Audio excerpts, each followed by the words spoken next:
let me know on the chat if you can hear me okay, if you can see me, and we will shortly start today's webinar in regards to EMG-triggered electrical stimulation in upper and lower limb.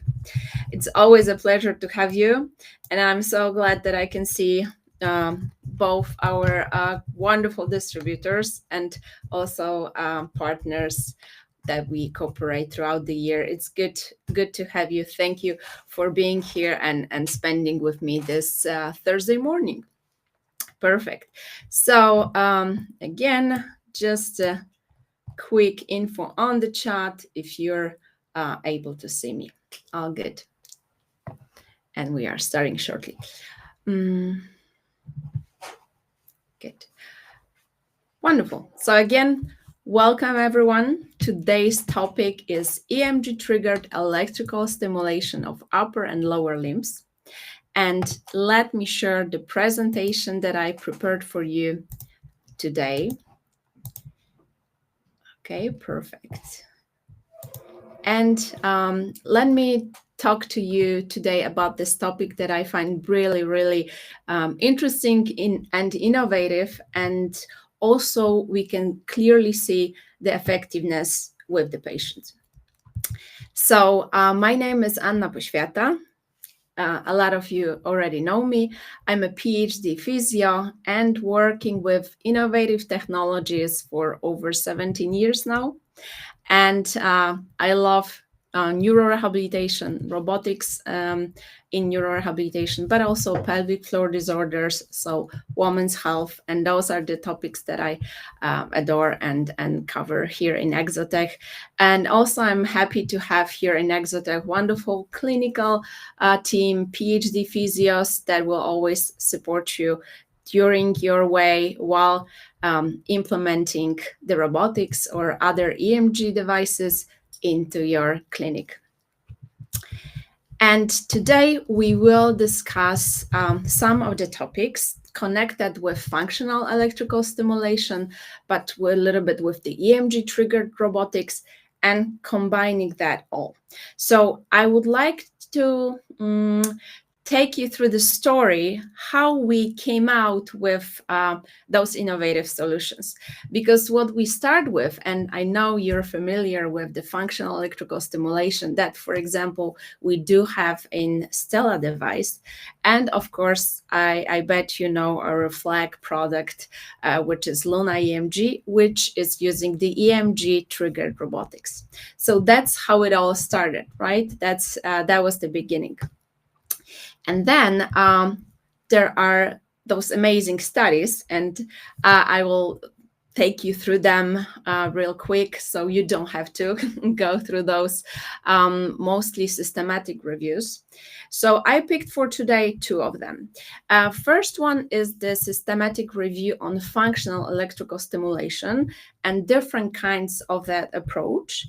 And the aim of this study was to present this this comprehensive and systematic review on functional electrical stimulation in neurorehabilitation.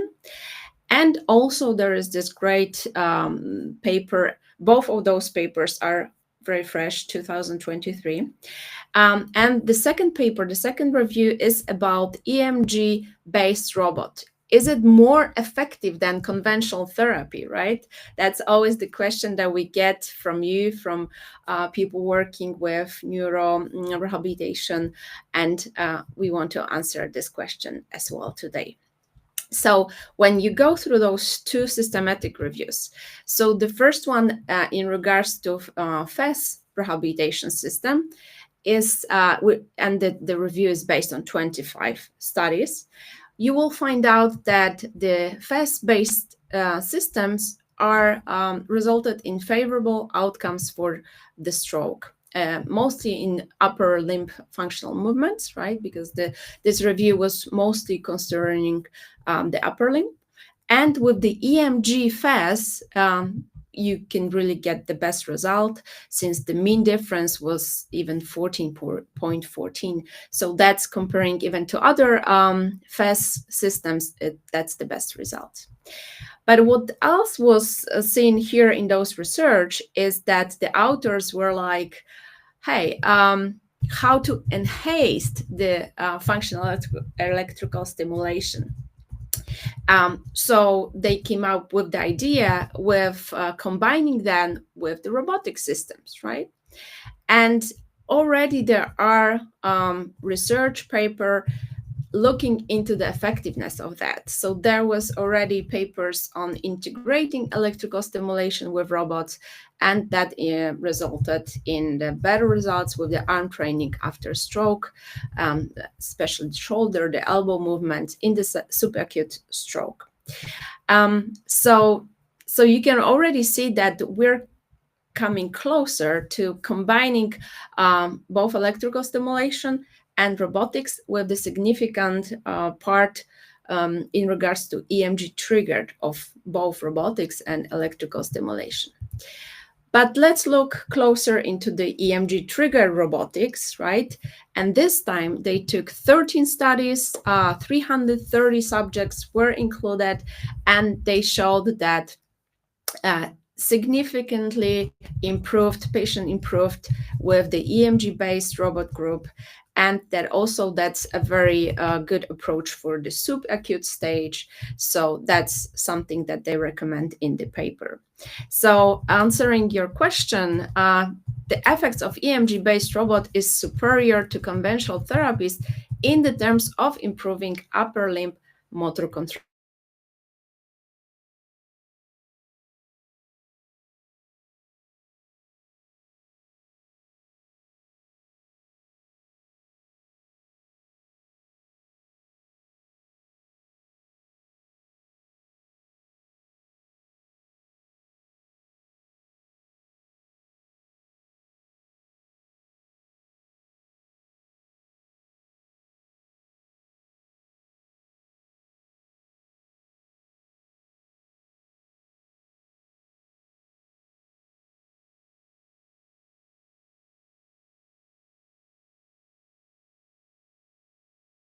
The great results.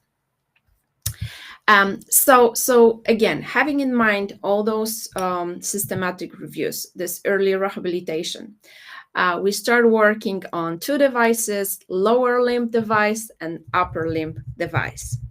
So, and in that we will discuss a little bit later, because also, as you know already us, and you know we want to work in the comprehensive way, we took the full scale of patients you might work with, right? So you will have patients in all stages of rehabilitation. You will have them in early phases. You might have them with no activity, no muscle force, nothing. So you can still work through passive movement. You can use EMS, and you can, whenever there is activity coming, then you can use EMG-triggered movement, EMG-triggered movement with electrical stimulation. And once you have the patient already with the activity, with some range of motion, but with poor strength, then you will implement the resistance exercises, right? So again, before we talk about EMG-triggered robotics with electrical stimulation, let's first take all those steps to that moment, right? So to have a comprehensive device, what you need to do, first, you need to understand if all those steps make sense. And as we know, the passive movement can also be beneficial. Passive movement is not a perfect way to work with neuroplasticity because patient is not engaged. But on the other hand, you can still maintain the range of motion or the elasticity of the soft tissues. You can maintain the motor memory, right? Or prevent some joint contractures or use it as a warm-up, right? So definitely that should be included as well.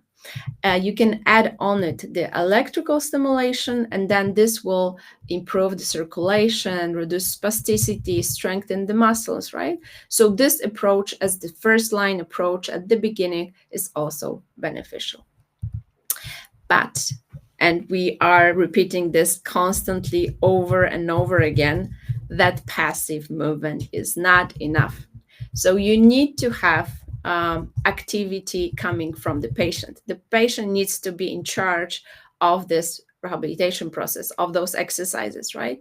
And we need to have thousands of those active repetition out there to influence neuroplasticity.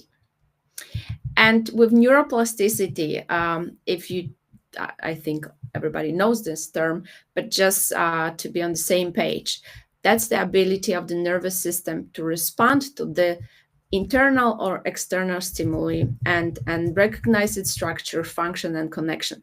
And the changes in neuroplasticity, though this modification of the nervous system is due to either injury or the training, right? So whatever we do with our neurological stroke patients, we need to have in mind those rules that are out there which will promote the neuroplasticity.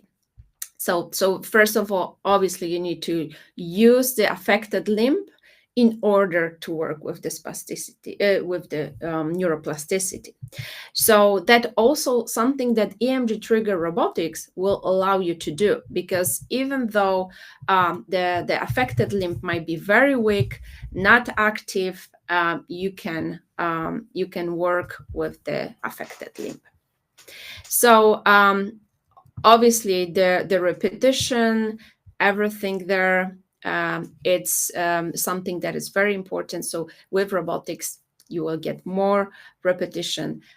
This training is important for patient because it's upper limb and you need to work on the upper limb or with the gait, right? This is something that matters for the patient. So it's also a way of working with the patient on the neuroplasticity. Good. So that's when working with the robotics, you always need to take that into consideration, but also you're training your patient and you're influence the motor learning, right? And in terms of robotics, there are three things that will influence how we teach a patient the movement, right? So there will be segmentation of the movement. So we want it to be very easy at the beginning, and then we start making it more and more comprehensive. So robotics can help you with the early stage where you are putting those movements into sections, or try to work more on the wrist or more on the elbow, but actively with a patient who is relearning the movement. And the motivation takes a huge part here. So this is when there is a new technology, games involved. This is something that will take our patient through those weeks or months of therapy to improve the neuroplasticity, to improve the motor learning. And the feedback, that's always important for the patient to know, am I doing okay? How is it now? So it's also important for both for the patient and for the therapist, obviously.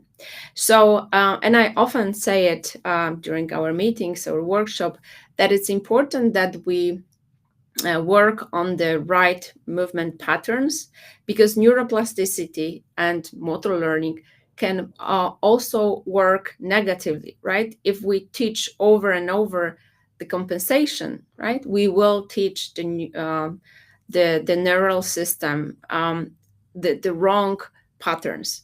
So yeah, neuroplasticity and motor learning, very powerful tool, but just make sure that while you are using technologies, you're not compensating, the posture is right. All this is important as well. And as you know, we also looked into the EMG-triggered robotic movement to see if whatever we implement that in our rehabilitation devices, that we really get the effectiveness, right? So we did our own study. We did this with Luna device and with the group of 30 patients after stroke having the robotic therapy, and 30 patients in the control group. We compared the results of 6 weeks therapy process and came up with the results that is beneficial to use robotics, because you can get decrease in spasticity. You can get better of the thigh, right? There is the muscle circumferences, sorry, of the thigh, right? We measure that. So with robotics and classic rehabilitation, right? So we had robotics with classic rehabilitation, or just general therapy using some devices which are not robotic with conventional therapy. We came up with better results with robotics. So we want to check it by ourselves, right? If that's what we're implementing, if it's actually working. And also, whenever you come from those early stages, or where the patient is weak, where there is not enough activity or things like that, you might move to the phase, whereas you get the activity, you get the movement, but the patient is still weak. So what the study is showing us, that using the progressive resistance training among rehabilitation stroke patients is beneficial, or isokinetic strength training, that's also something that improves muscle strength, functional mobility, right? So we should implement the resistance trainings with our stroke patients. This is more obvious with the orthopedic patients, because that's normal that we will work on their strength after ACL, or we will work maybe also through isokinetics. And we can use progressive strength training after, for example, total knee arthroplasty. And this is something that is already proven, right? So we should use resistance as well. So now you can see how we put everything together, right? We put the CPM, electrical stimulation, EMG-triggered movement, EMG-triggered movement with electrical stimulation, and ending that all with the resistance training. And this is how Sidra has been born, right? So what we did, we have two motors, right? One for the movement of the knee, the hip, and then there is a second motor in the ankle that is helping us to actually have the full movement of the lower limb. And we have the electrical stimulation out there as well, right? It can be up to 4 channels, and 4 channels, we can reach the EMG there. So what you do, how you work with the patient, you start with the activity of the patient, right? So the patient is trying to activate the movement, and the whole lower limb is moving, and you can enhance it with the electrical stimulation where you need it, right? Because you can put those electrodes in places that you will need to improve the muscle force circulation. So let me show you a short video with Sidra. You could maybe see it on the internet already, but as you can see, we can adjust it to a lot of patients, right? So with different length, with different length of the both thigh and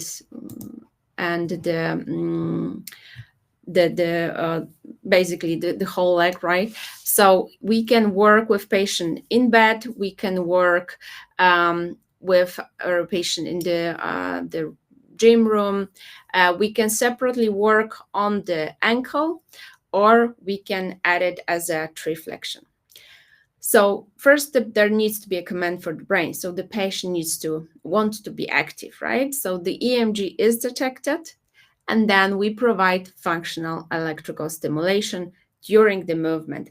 There is no other device on the market currently that could do that, because most of the time the electrical stimulation during this kind of movement is done at the end of the movement, right? There are some cycling devices that will trigger a little bit electrical stimulation, but most of the time it's one channel. So here you have 4 channel, you have EMG, and you have resistance training as well. So you can use it for neuro, for early, for home use even, and for the orthopedic therapy. So, so this is, again, how we came up with the lower limb rehabilitation, which will be easy, cost effective, but having all the features that we want it to be, so we can direct our patients throughout the process. So that was the lower limb. But then we said, okay, then we have to work with upper limb as well, right? Especially with the hand, because that's the biggest issue out there at this point. Stroke patients have really struggling to get back the function of the upper limb. So we implemented that all here in our second baby here. So it's called Meissa OT, and also has all this feature that I mentioned before, so CPM, EMG, resistant training games, but also we add functional exchangeable extension, right? So, and you can change the plane of working with those extension. So you can either work in standing, in sitting, sky is the limit. And also, we know that you struggle with the pinch, either assessment or training. So we implemented some pressure sensors out there as well. So, and as I said, the upper limb disorders are presented in 85% of stroke survivors, and they are still there 3-6 months after stroke. There's 55 to 75% of stroke patients will struggle with the upper limb. So the need is quite big. And we want to influence the independence and quality of life. So there's a lot to do, and we already see that you love both Sidra and Meissa. In Poland, we have already around 90 Sidras, 45 Meissa, and we just started, right? So that's very good to see that you really like those little robotic devices that help with everyday life. They're not big devices that are very expensive. They're very cost effective, I would say, and good to implement in the clinic. But going back to Meissa, you can see that we can either work in isolated planes, right? So we can work on the wrist flexion extension. You will put the electrodes here on the forearm, and you can activate it towards flexion extension. You can work on deviations, right? So you put it on the side, and then you will work like that.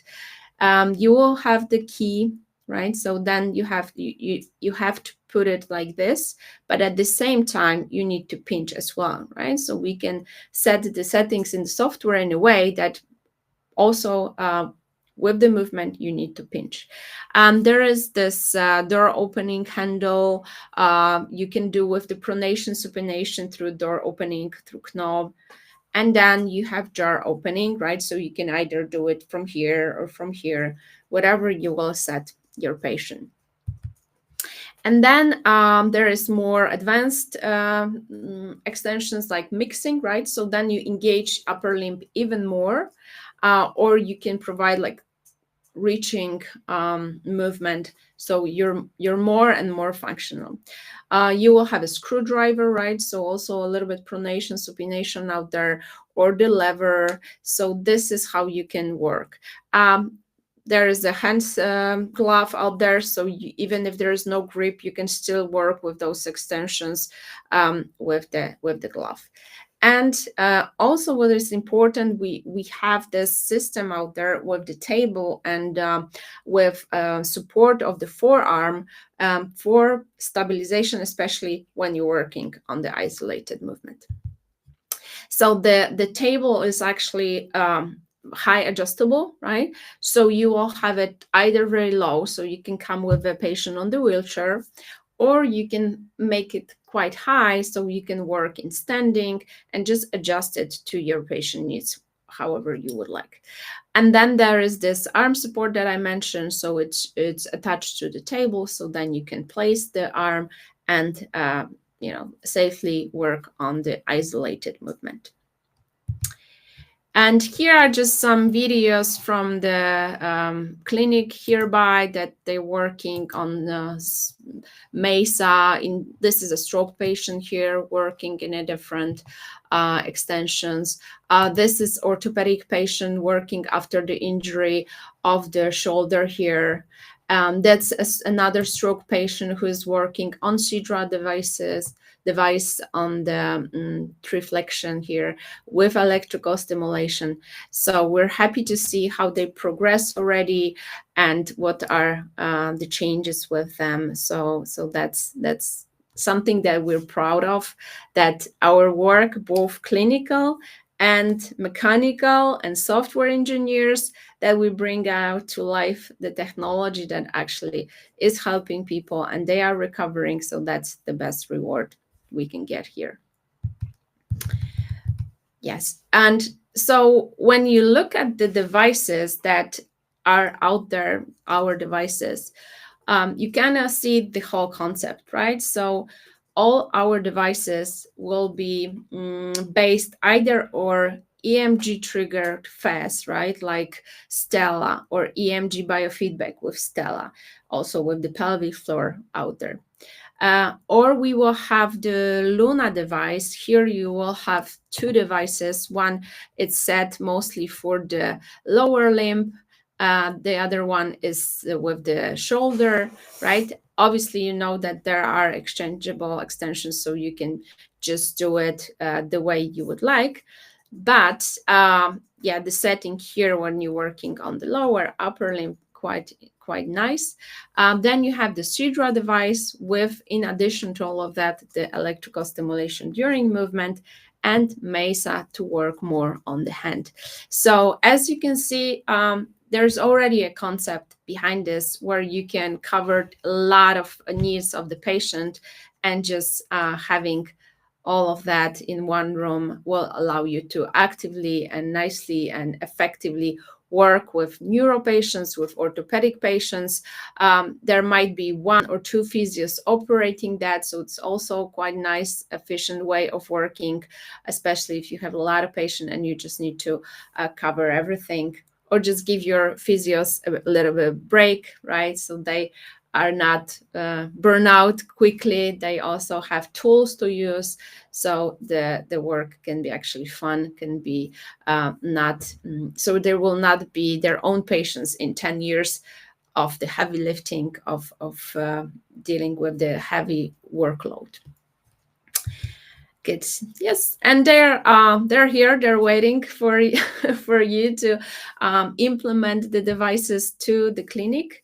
So you know, reach out to us and let us know if you want to try it out, if you want to implement it to your clinic, or you need more information. This is something that definitely I can provide myself. Here is my email on the screen, but also we'll be happy to help you through our sales team, through our wonderful distributors as well. You know, reach out and ask about this systems, because we really see that can be very effective and help out neurological and orthopedic patients the most. All right, so let me stop the presentation. And do you have any questions that could arise during the presentation? Now would be the perfect time to ask. So I will just open my chat and look if there is anything that could be interesting for you. Good morning. Yes. Good to see everyone. Or it's good afternoon, actually, in Asia, right? Okay. Oh, good to see Malaysia. Hello, Jans. Hello, Siva. Yeah, Urbana. All good. All right. So let me see if there is any questions from your side. Okay, there are questions about Sidra. Some questions about Luna as well. The question is, it is new upgraded version previous it is new upgraded previous 7 years Luna. Well, both Sidra and Meissa, you know, they would not be here with us if not the Luna, because we gather all our patient experience with Luna, and even visiting the clinics and discussing with different physios, that was you even asking, like, how about adding electrical stimulation here, right? So then we took it very, very seriously. And this is how both Meissa and Sidra has been born.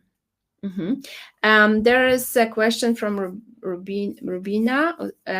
I want to know if Sidra LEG can provide active assistive movement. Yes, obviously, right? So we work through assistant, but with the EMG triggering, right? So if the patient is active, then Sidra is supporting the movement, right? So there are two modes out there. You can either initiate the movement, or you need to be active during the whole movement in order to have the full movement. But also there is this wonderful feature that if you will just initiate the movement through, there are two tensometers out there.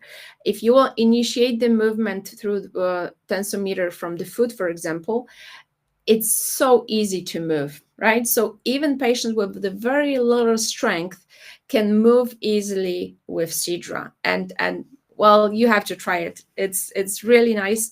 Not a lot of force is needed for the movement. Also, there's something that I forgot to mention before. If we're working through passive movement, or when we're working through passive movement, which has been started with the EMG, there's always, and this is something you always ask me about, what about the spasticity, right? What will happen if the sudden spasticity episode will come? So we implemented there this feature that wherever we Sidra will see the spasticity, so the higher resistance than usual during this passive movement, it will just stop and notify you, probably there was spasticity. What do we do? Do we continue, or that's it, right? And during that moment, it will just change to the active mode. So that's like the limb is basically like free, right? It's not restricted by the robotic, because you're easily able to move your lower limb. So so also something to prevent any problems during the spasticity event. Okay, there is a question in regards to the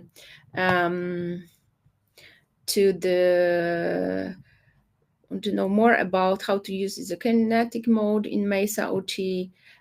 So yeah, that's basically the resistance that, if you're working out there, it will provide you the constant speed, right? Because isokinetic is the same speed during the movement. So this is something you can set that, and this is it will be a resistance exercise with the constant speed. Write me down, I can guide you more if needed. Okay, and then there's a question if there's data for analysis. Well, at this point you can see it on the screen, right? So there will be a force measurement, there will be EMG measurement on the screen. We, however, cannot export it yet, well, with the CSV and everything, but we expect this to be in next steps, in next releases probably. But at this point you can see it on the screen. Thank you, Frank, for cheering always for EGZOTech. It's good to have you. Okay, perfect. Good. So there's one more question. The weight of lower limb Sidra can take. So let me double check. But I think it was 120 kilos of the patient. So it's quite good quality, right? So even if you have spastic patients, or if you have heavy patients, it should be able to easily push the patient's leg. Good. All right. So if there are any more questions that I would love to answer, you can write down to my email, or you can write down to office at EGZOTech as well. I will try to answer all of them. and send you the information. We also will share the recording from this webinar. So if you had some maybe technical issues or anything else like this, we will send out the recording afterwards. Also the presentation, so you're able to share inside your organization. Good. Wonderful. All right. So thank you one more time for being with us today. I'm looking forward to our next meetings. And thank you for, working with patients, working around the world, in Asia, in Europe, in Australia, everywhere, with our devices. And we're so happy to have you. So one more time, have a wonderful day, and let's stay in touch. Right? Thanks. Bye-bye.